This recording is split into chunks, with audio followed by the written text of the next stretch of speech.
Wrestling fans around the corner, around the world, I'm Dan Marati. And I'm John North, the Berzerker. Again, you don't need the smartphone, you don't need the watch. It's Wrestling Insider's Throwback Thursday with the Berzerker, John Nord. Stand by.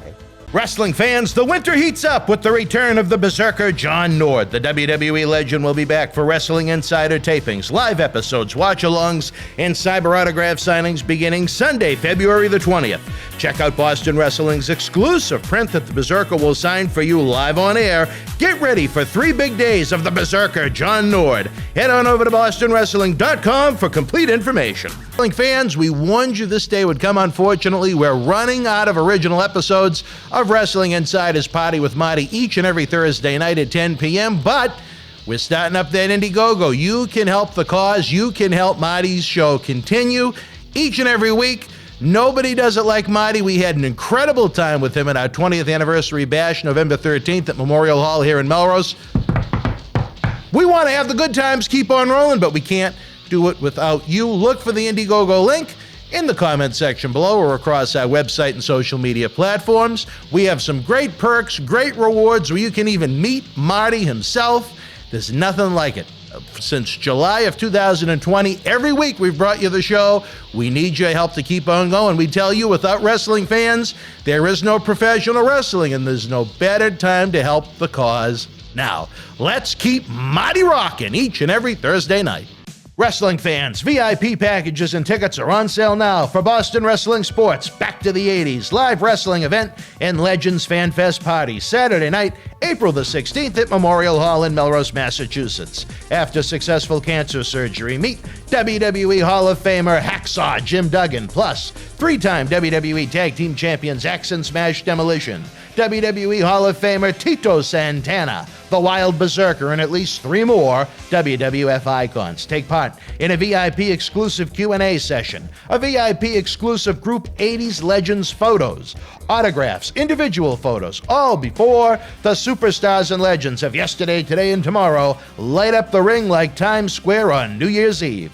Get your VIP packages and tickets now to secure the best seats in the house at bostonwrestling.com for a professional wrestling celebration decades in the making. We'll see you live April the 16th. This is Mick Foley. This is Harley Race. This is Shelton Benjamin. This is Mr. Wonderful Paul Orndorff. This is the Monster Abyss. And this is Daniel Bryan. This is JBL, and you're watching the MWF. Be there live. All right, wrestling fans, welcome to another installment of Wrestling Insiders Throwback Thursday. Dan Marati along with your hosts with the most, the Berzerker, John Nord. John, February now, it continues to be cold, I'm sure, here in Minnesota. Yep. Well, for you in Minnesota, here in Boston. We're just a few days away from Valentine's Day, John. Any big plans with the ladies in Minnesota? I absolutely zero, except for my daughters. I'm going to drop them a little card each and maybe give them a little long green with the short future. Maybe pop a 50 in there or something in the card and just tell them I love them. That's nice. I am not seeing anybody right now, so I do not have a Valentine, but right now I'm enjoying the peace I got by myself. You like being a bachelor right now. I do.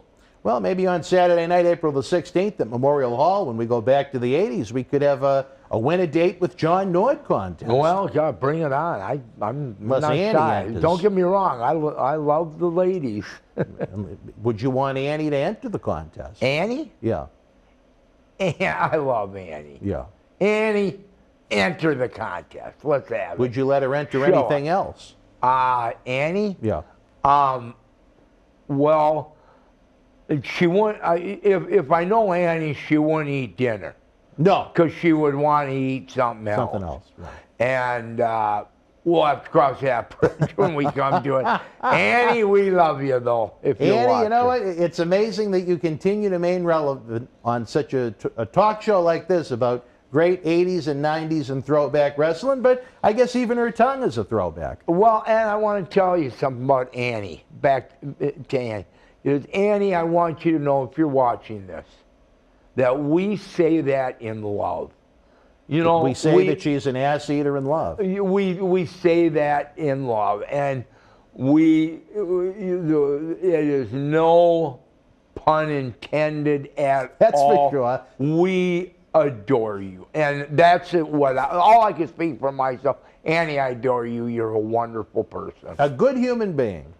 A great human being. I don't think she ever expected to be part of Brutus Beefcake's book quite like that, but it is what it is. I didn't read it, but I heard she had a full chapter. Yeah, yeah, about the romance between her, Greg, and Greg's backside. But anyway. Very good. Hopefully you guys all have a very happy Valentine's Day if you have a main squeeze out there over the next couple of days. If not, you always have us with our great talk show content virtually 7 days a week across the Boston wrestling empire that we have on social media, YouTube, and so much more coming with the big live events this spring. But John, more questions. They continue to come in fast and furious from the fans.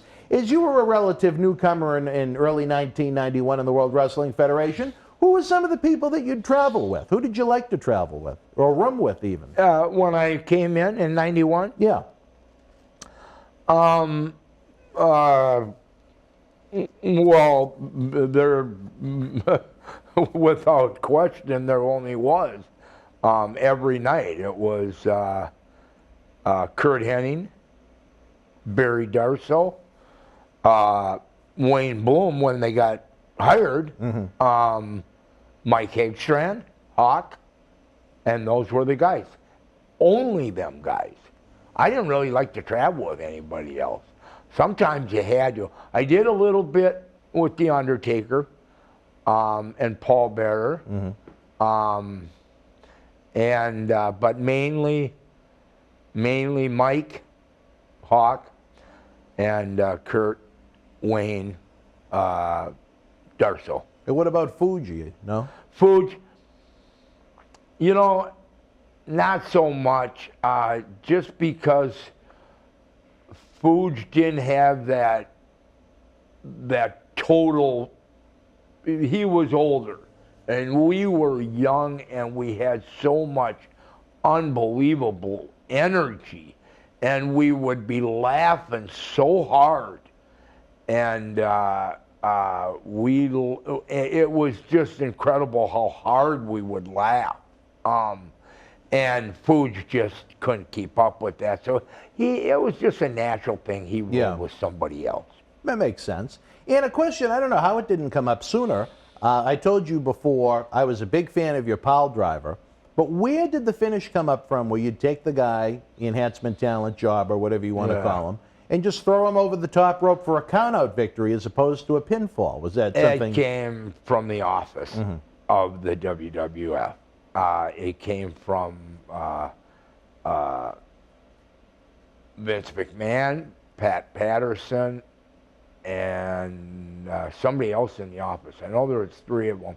And they said, why not do that? Well, it never got over, and I didn't like doing it because some guys were like short and really wide, and that's hard to pick up when you're tall. Yeah. And you got, you know, and to actually get them up and over the ring, and then you might hurt the guy's landing on the cement. That's a dangerous, dangerous thing to do.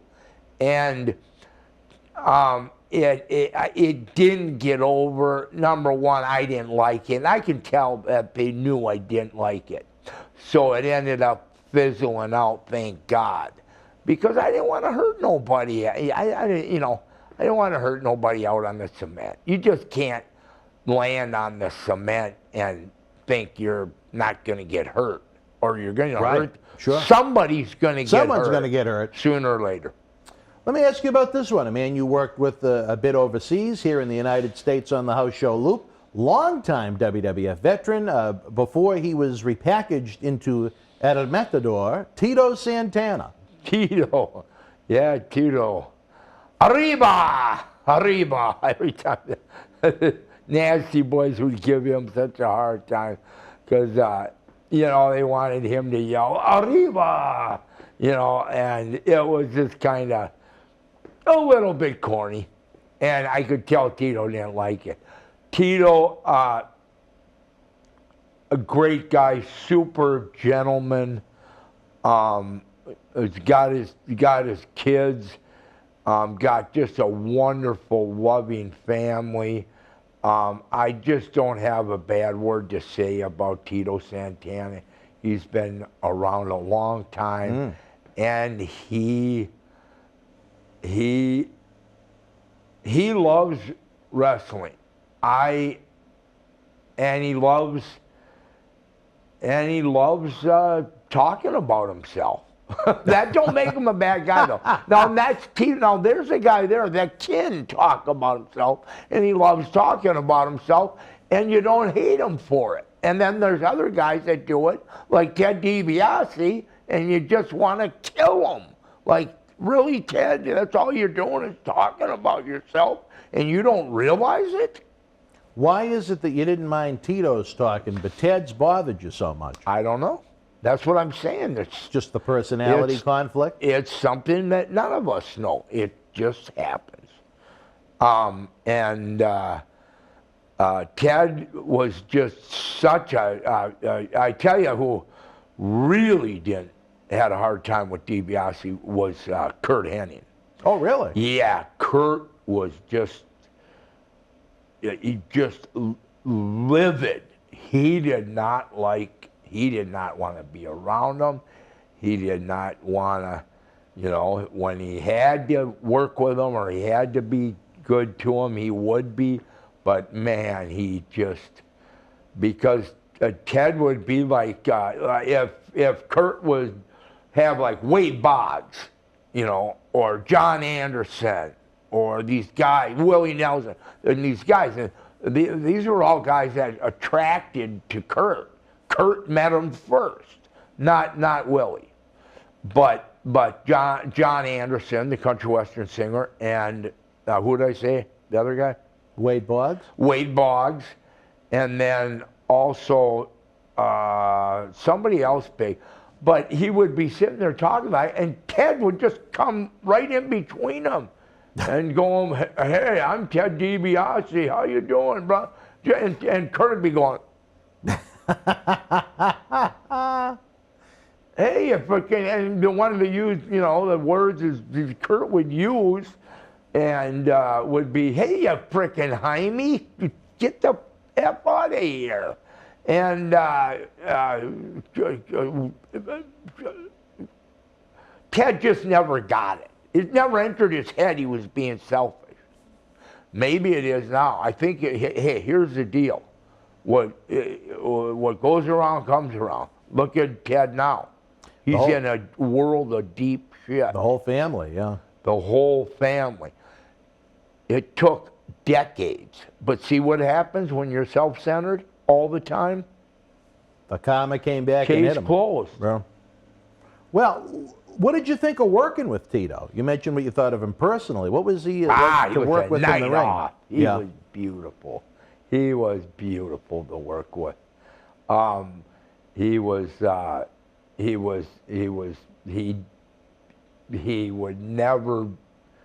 never crack out a turn. That's an old saying, by the way, that con men used to use.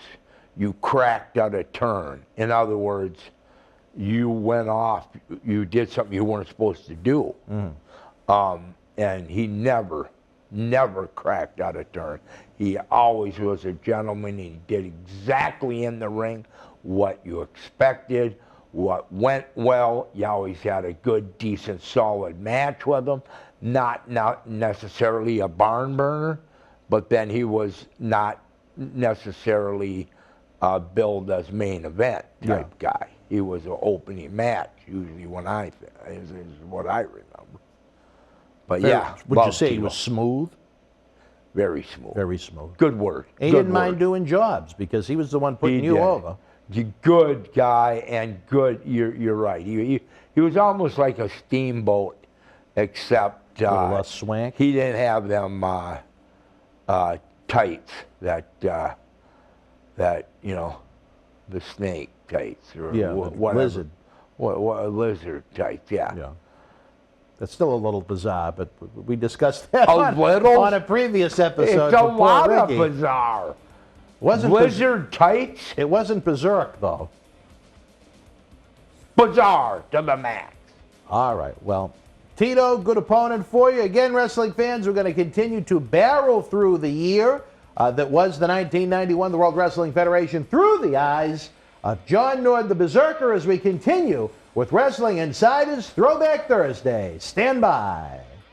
Tickets are on sale now for Soul Survivor 10 Back to the 80s, our live event and fan fest, Saturday, April the 16th at Memorial Hall in Melrose, Mass. Head on over to bostonwrestling.com now.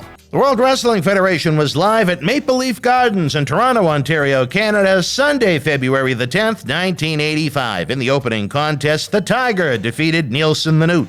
Brutus Beefcake with the win over S.D. Jones. Dick Murdoch defeated Nick DiCarlo. Blackjack Mulligan victorious over Goldie Rogers. Cowboy Bob Orton beat George Wells. Hillbilly Jim with the win over Moondog Rex. The Haiti Kid defeated Skylo Low. WWF Tag Team Champions Mike Rotundo and Barry Windham battled the Iron Sheik and Nikolai Volkov to a double disqualification.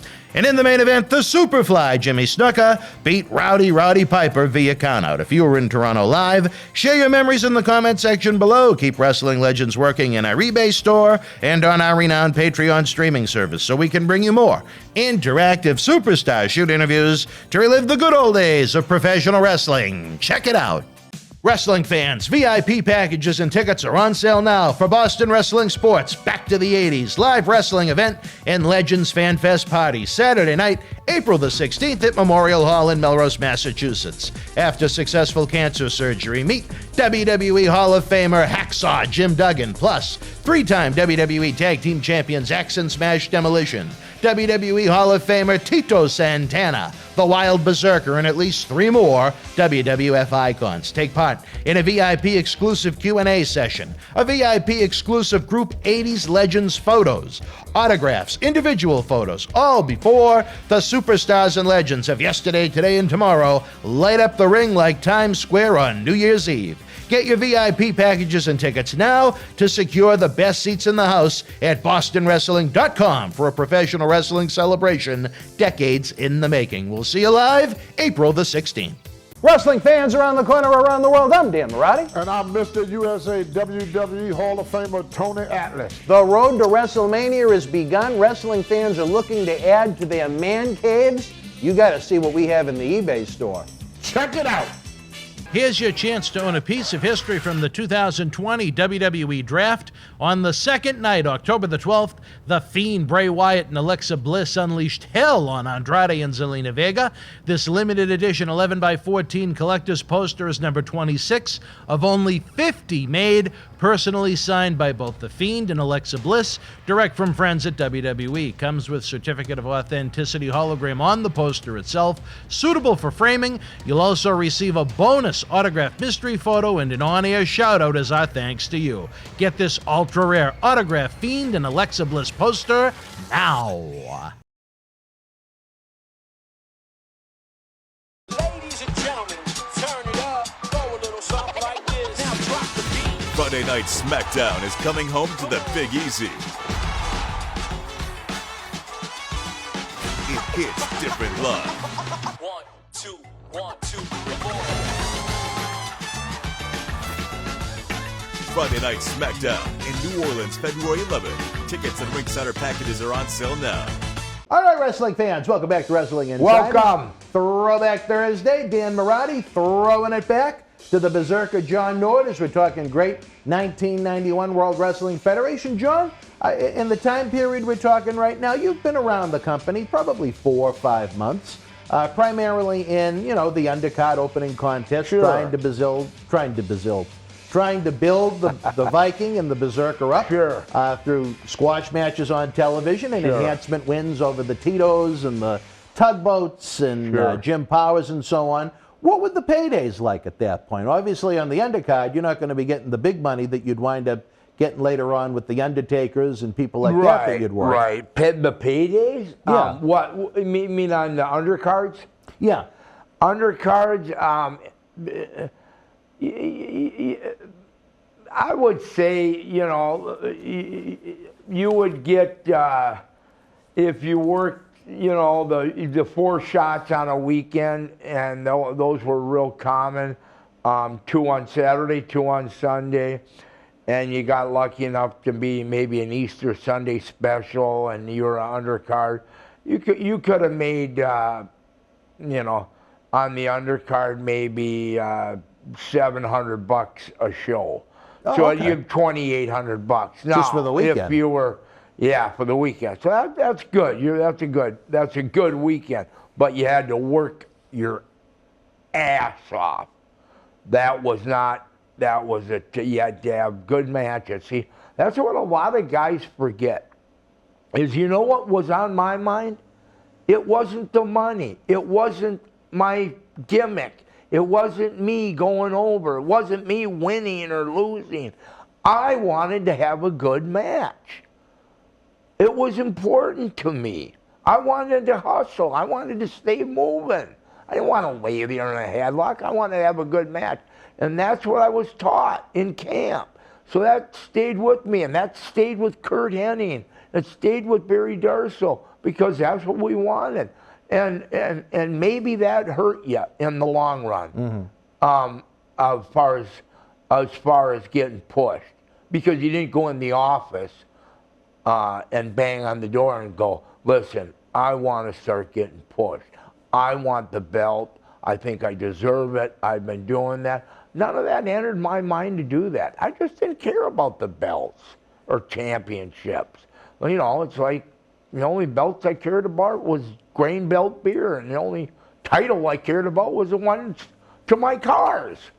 I think one misconception with the fans is how much actually came out of your wallet to survive when you were on the road. You're talking about outside of the airplane ticket from the Nord residence to the first shot on the beginning of the tour, you'd be responsible for your own hotel room, food, rent a car, gyms. I mean, I imagine those expenses would add up in a hurry. Well, here's what I had. I cut a deal with my wife.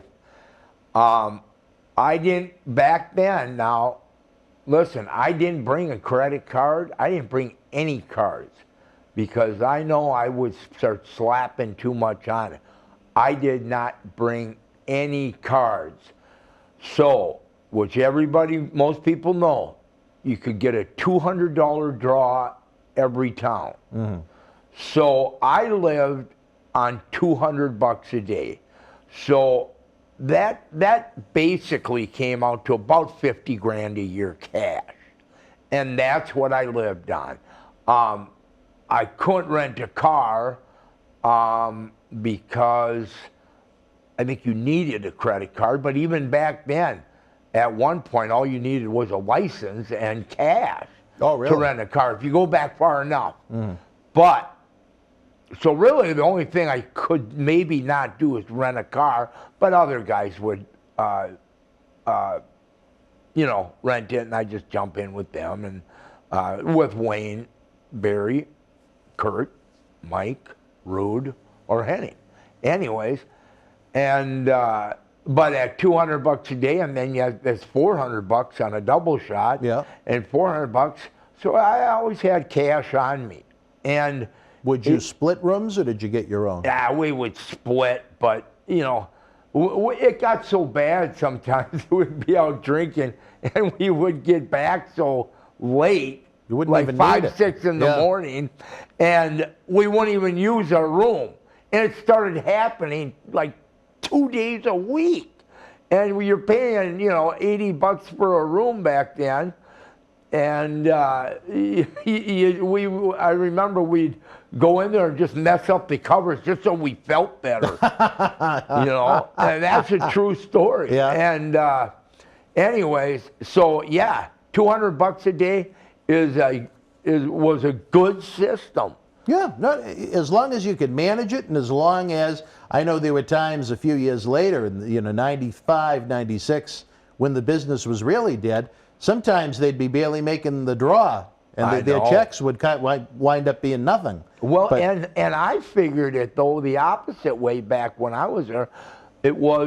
I figured, hey, if I take a draw, hey, they can't give me a check for $700 or something stupid because I'm taking the draw money and it's knocking it down to that. But that ain't how it was. No.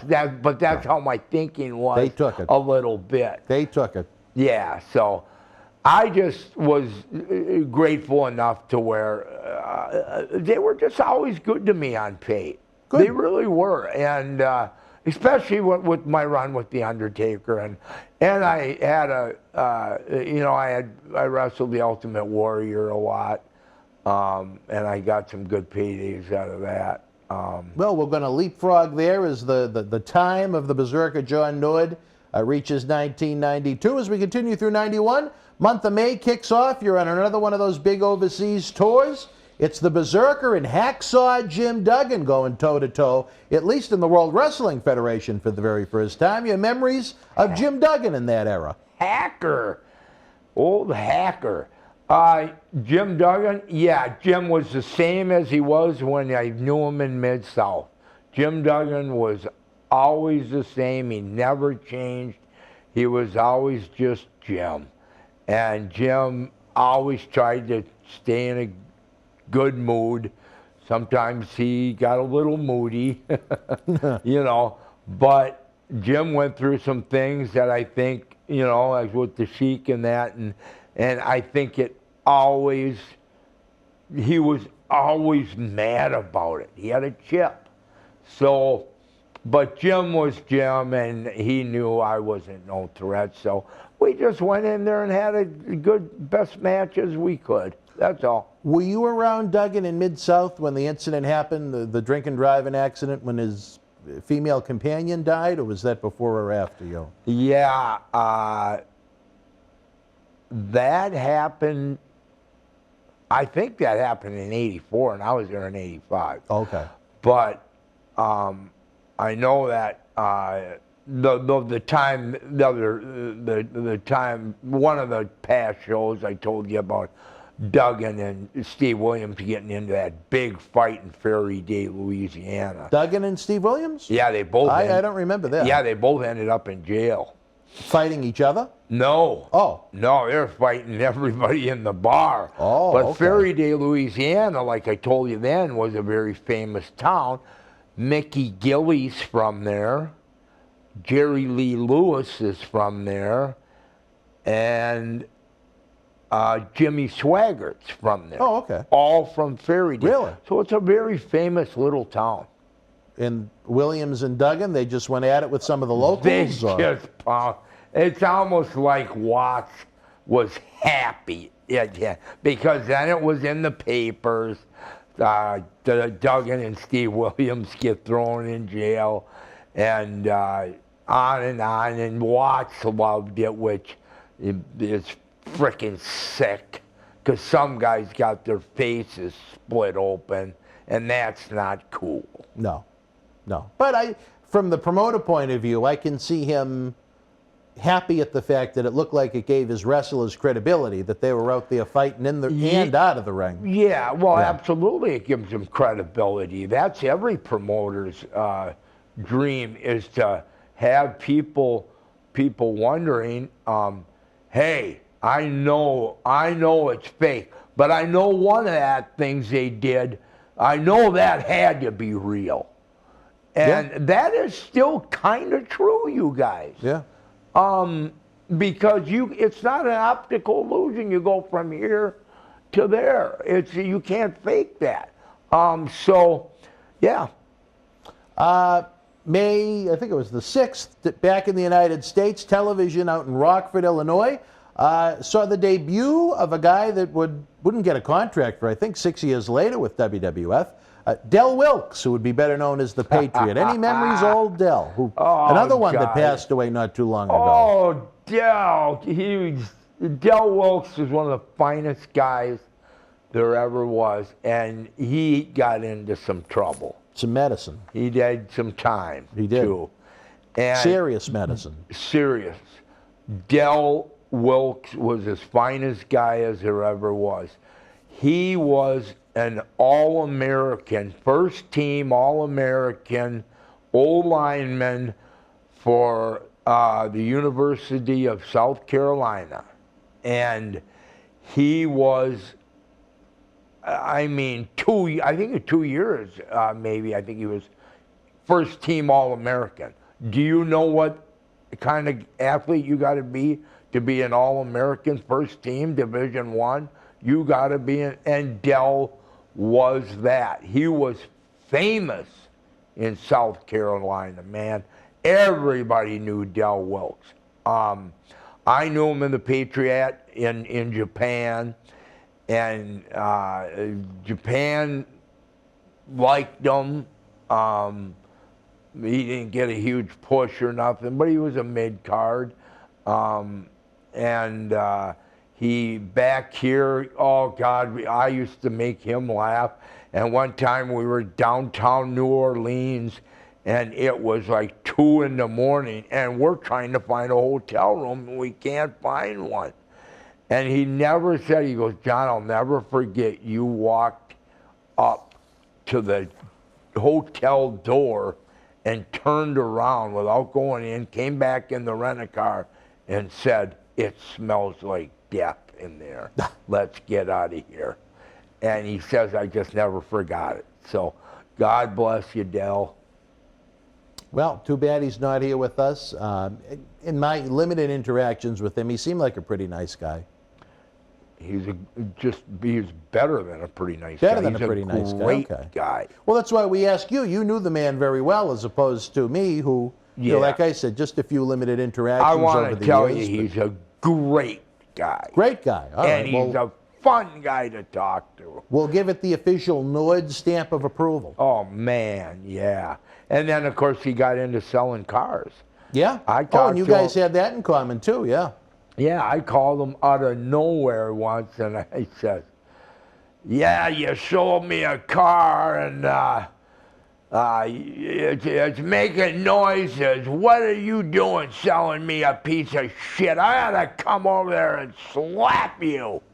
And Dell's going, who is this? What do you mean? I said, Dell, this is Nord. John Nord? I said, yeah. He goes, how you been, brother? You know. Well, I tell you, again, it's always sad when we lose a member of the fraternity so soon. Man, I forgot that he passed. Yeah, he was another one last year. Yeah, no, I don't even think he was too 60. young. And again, I think I know what he died from. You know. Oh, do you? Yeah, I think so. Well, you know, hopefully he's in a better place. Shame, another one I would have loved to have had in the studio to kind of break down and talk about his career and so on and so forth. But we got a cue from the back from Mr. Howard Miller himself. You forget about Oscar. You talk about a man on a mission. If we didn't have Howard Miller, John, I don't know, another one, I don't know how we would produce this show, much like with John C. Manicus Riley. Howard, what a guy Howard is. He keeps giving me signals like he's some traffic cop or some shit. All right, wrestling fans, we're going to take a brief time out. We'll be back with more Wrestling Insiders Throwback Thursdays. Stand by. Nice. Tickets are on sale now for Soul Survivor 10 Back to the 80s, our live event and fan fest Saturday, April the 16th at Memorial Hall in Melrose, Mass. Head on over to BostonWrestling.com now. The World Wrestling Federation was live at the Pittsburgh Civic Center in Pittsburgh, Pennsylvania, the home of Maria Davis, Friday, February the 10th, 1995. In the opening contest, Aldo Montoya beat Quang. WWF Women's Champion Bull Nakano retained the title over Alundra Blaze. Shawn Michaels with the win over British Bulldog Davey Boy Smith.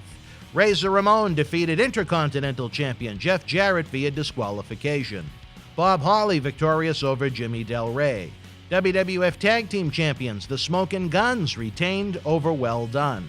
Lex Luger beat Tatanka. And in the main event, Bret the Hitman Hart defeated Owen Hart. If you were in Pittsburgh live, share your memories in the comment section below. Use the links in the description box to keep Wrestling Legends working in our eBay store and on our acclaimed Patreon streaming service so we can bring you more interactive superstar shoot interviews to relive the good old days of professional wrestling. Check it out. Wrestling fans, the winter heats up with the return of the Berzerker John Nord. The WWE legend will be back for Wrestling Insider tapings, live episodes, watch-alongs, and cyber autograph signings beginning Sunday, February the 20th.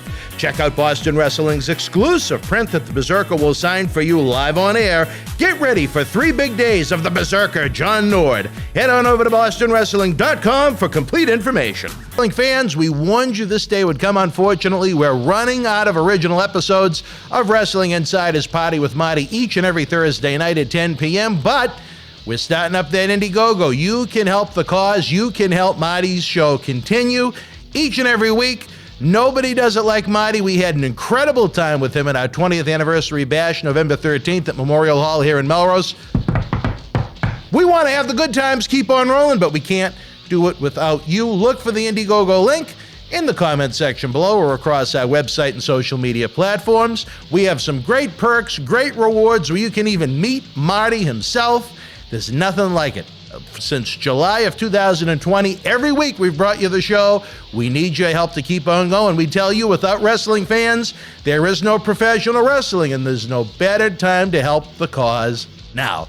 Let's keep Marty rocking each and every Thursday night. Wrestling fans around the corner, around the world, I'm Dan Marotti. And I'm John Cena Sr. Johnny, the momentum here in Boston Wrestling continues as we continue to build and build and build. The fans want to know, how do we help? We subscribe to the Patreon, but we see all the great merchandise on that set. Coronavirus may have killed the nightlife, especially for someone like Marty, but our acclaimed eBay store is open 24/7 around the world. Wow. Check it out.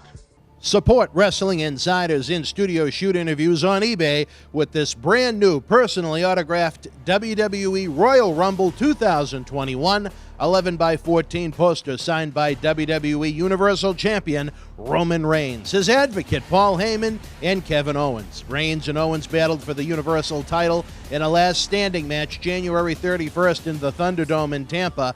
This limited edition collector's poster is number 31 of only 50 produced. Comes with WWE authentication hologram on the poster itself. Also comes with an on-air shout-out from WWE Hall of Famer Mr. USA Tony Atlas and a bonus autographed 8x10 photo. Get this rare, awesome collectible for your man cave and help keep wrestling legends working now. All right, wrestling fans, welcome back to segment 3 of this fine program here. Wrestling Insider's Throwback Thursday as the Berzerker John Nord continues to share his memories, his experiences, the legends, and interesting human beings that he came across during his illustrious career. As we continue to talk the World Wrestling Federation in 1991, in the month of May came kind of a big departure behind the scenes. Yeah. A man that was with the company, a friend of this program. He was with them from 87 through 91 during his first run. Brother Love, Bruce Prichard. Bruce. I knew Bruce from 1985. Houston? In Mid-South. He was not working. He was just Tom Prichard's brother. Oh, okay. As far as I knew. And nice guy. The brother love thing, I never cared for. To be honest, I'm just being honest, never cared for it.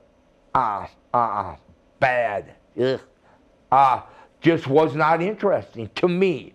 But Bruce Prichard, as a human being, one hell of a nice guy. Absolutely. Bruce has been, like I said, a great friend of the show over the years. He's helped with the toy drive. He's a great guy.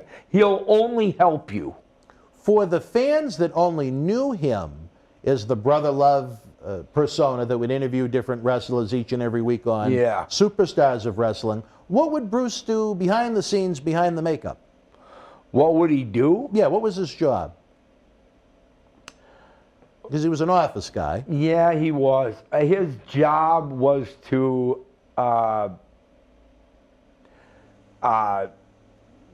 try to give the guys ideas to make their match better. Period. However, most of the time, he would do that, and he would be talking to a guy that knew 10 times more than Bruce knew. So what are you going to tell a guy, you know? But that don't make Bruce a bad guy. That just was his job. Maybe best way to put it was he was kind of a creative guy that didn't have the veteran experience that the workers did. Yeah. And his job, I think, was just to put that finishing touch on it, if it was possible. I see what you mean. You know, I tell you, isn't it amazing that in 2022, after breaking in with the company for the first time in 1987, he's back yet again after having one of the most popular podcasts in all of sports. He's the executive producer of Raw and SmackDown in WWE right now. So he's Bruce is? Yeah. Wow. Yeah, he left. Wow. Parted terms in 08. They brought him back, I think 2020. Well, there you go. That's what you call being a good, nice guy that gets along with people, that is a team player. And they've always considered Bruce Prichard to be a team player. Always. That's why he got hired. Very dependable, very reliable. Team player. Heart and soul for this business. Team player. I wonder this, though, you know, given the popularity of his talk show and his podcast, you think he's going to be a little nervous about Wrestling Insider's Throwback Thursday with John Nord? I don't know. But I'll tell you one thing. I'm glad Johnny Ace ain't going to be there. Because it sounds like maybe he got kicked in the throat or something. Well, Ace. I don't want to rain on your parade, but he's back, too, as the Director of Talent Relations. It's Again. not raining on my parade, right, brother. It doesn't change one thing. He's still funny as hell. Maybe you should just talk normal, Ace, instead of talking like this. That's your only quorum with the man, is the way he talks. No, I had other quorums with him. Oh, all right. It does. I'm just not a fan of him. Listen, I hate nobody on this earth. Hate ain't in my genetic makeup. I'm not like that. But I'll tell you what, I will tell you the truth. And Ace can be a really nice guy. But what did I tell you about Barry Darsow? Who are the two guys? You ask Barry Darsow. I want you to ask Barry Darsow this question at the big event. Ask him, who are the two worst guys that ever screwed you over? Wrestlers. And he's going to say Scott Simpson and Johnny Ace. And if you're doing that to Barry Darsow, it proves your character. Because Barry Darsow don't got a bad bone in his body. He's a right dude. And Scotty Simpson, Nikita, love him, childhood friend, love him, graduated high school with him, good athlete, good football player. But he did wrong by Barry. But he did wrong by Barry, and Scott just got any guy that don't want one of his good high school friends, he wants him to call him Nikita instead of Scott. You have got a screw loose, Scott. You're a pastor. So I guess you can't go to your pastor, but go directly maybe to the Lord and ask him why you insist on being called Nikita. Maybe you've already figured it out. Maybe you know something that I don't know. And then Johnny Ace, I know you're grieving. Joe died. You know, your mom, your dad died. I know. I do respect that, and I do sometimes act like this is in a mean sense. The only problem is you know, Johnny, you were not nice to me a couple times, and so I had to waffle you with a chair. But you were a stooge and a suck ass too. However, I don't like you. So listen, I love you, but you're an official giant suck ass. Wow. All right, well. What do you think of that? I think it's an honest answer. if nothing else. How do you like them apples? Those are the type of answers I think we like here on Throwback Thursday. No BS, you know. Hey, you got a problem with it, Ace? Come see me. And there you go. May 28th, World Wrestling Federation television taping, Tempe, Arizona. A man that certainly did not do business the right way on the way out of WCW, but sure landed himself in a plum position in the World Wrestling Federation. It was the debut of Sid Justice, who would show up in non-televised appearances at first just to try and get over with the crowd. They'd have him attack random heels post-matches during dark endeavors. Your thoughts when you learned that Sid was coming to WWF? Did you think he was going to become a man of the town? Sid, well, let me tell you, this was WWF's thinking. Look at the guy. He's huge. He's built. He's he's got the curly hair. He's got the big jaw. He's got all the credentials that a guy like Vince McMahon loves, okay? So they're going to try to use you as long as you play ball not in their park. And not,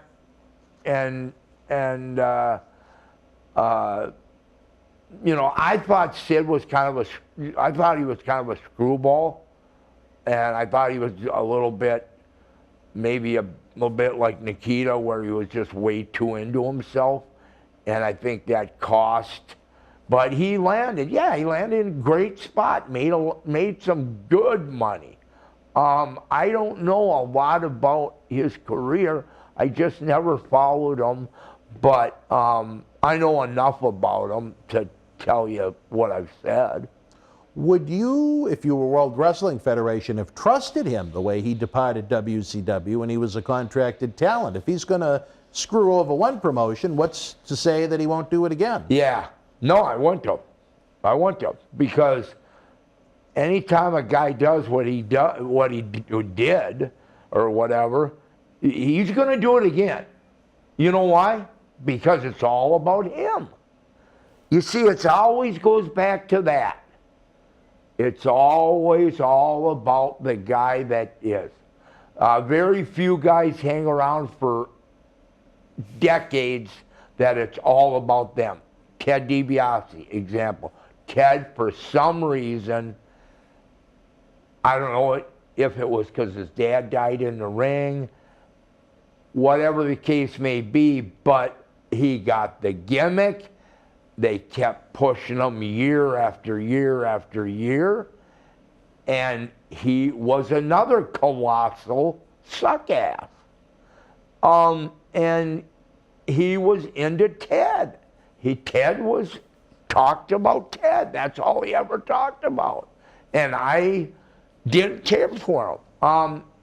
I remember he came in town into my church, and he was going to preach.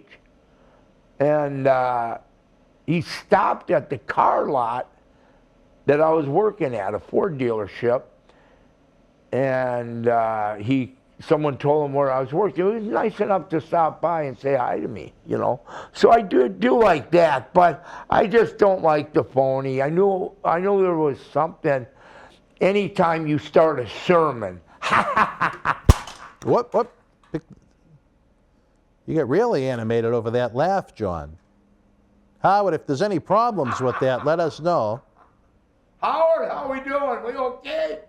Just put that back right there. We don't want it to fall over again. But Did you break it? No. I think it might be on mute. Let me see. But the way you said hold on you once. break it, I might break you. I can't see without my glasses. Shit. What do you here? We're looking for green. Do we see green? What color is it now? Are we on the air?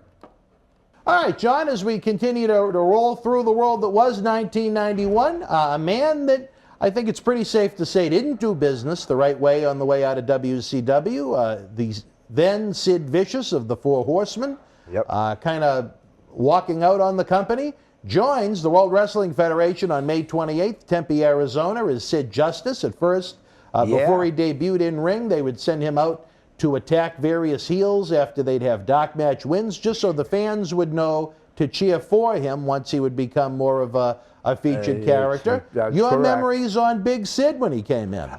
Big Sid, yeah, I think he had a screw loose. Sid was for Sid, but listen, that is one of the things that you're told when you're in wrestling is you got to look out for yourself. You got to look out for number one, or you're never going to go on top. And there's a lot of truth to that. However, some guys just have a hard time with that. Sid just kind of had a screw loose, but Sid was for Sid. And he never had a screw loose, though, to where he was going to think he was going to fight anybody in the locker room.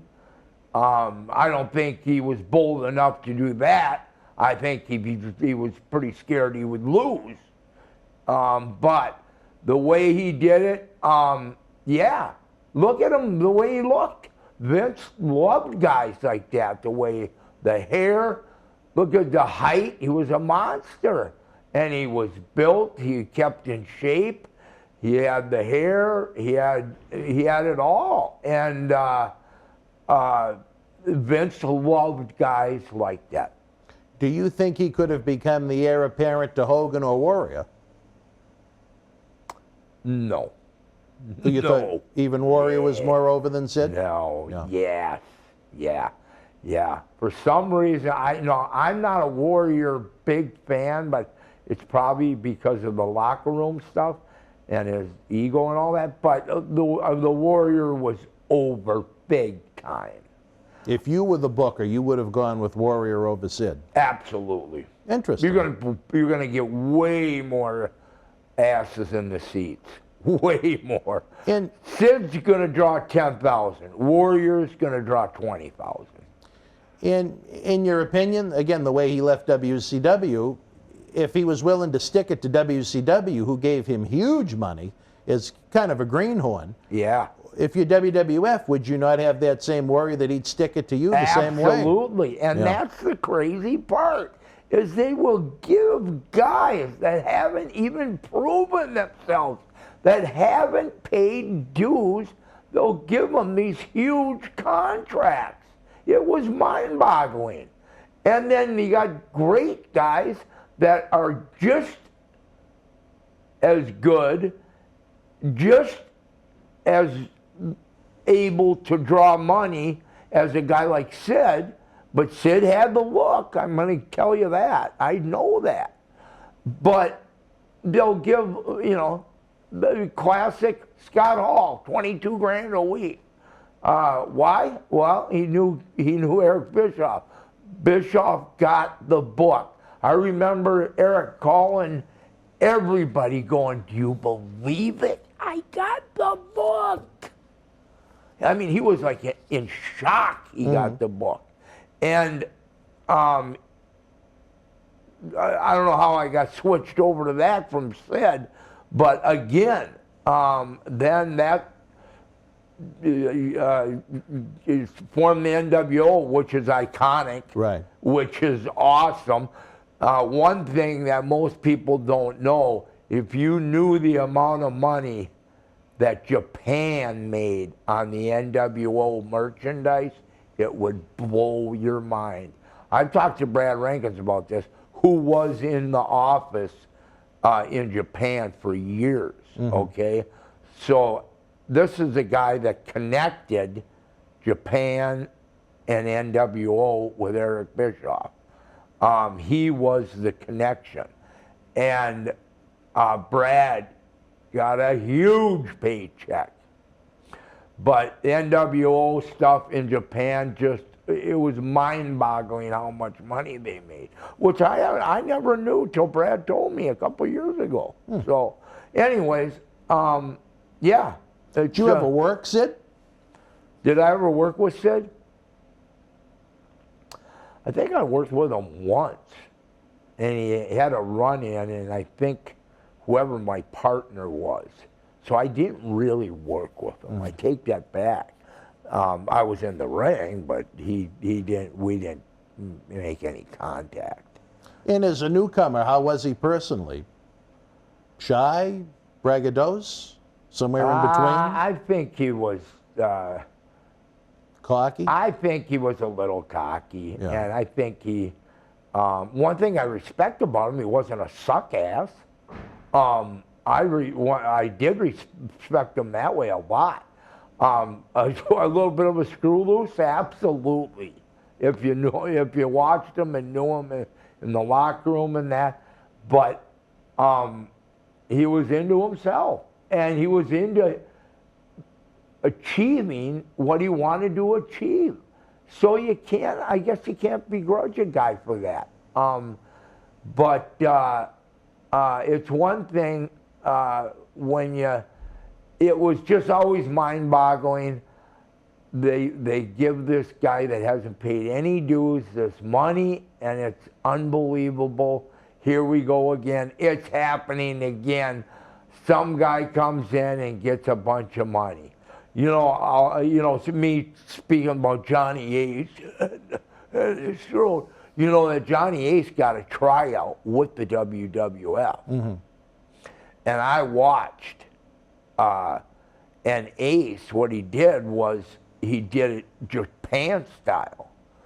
And he'd do a leapfrog, this, that, like Jimmy Snuka, but it was Japan stuff.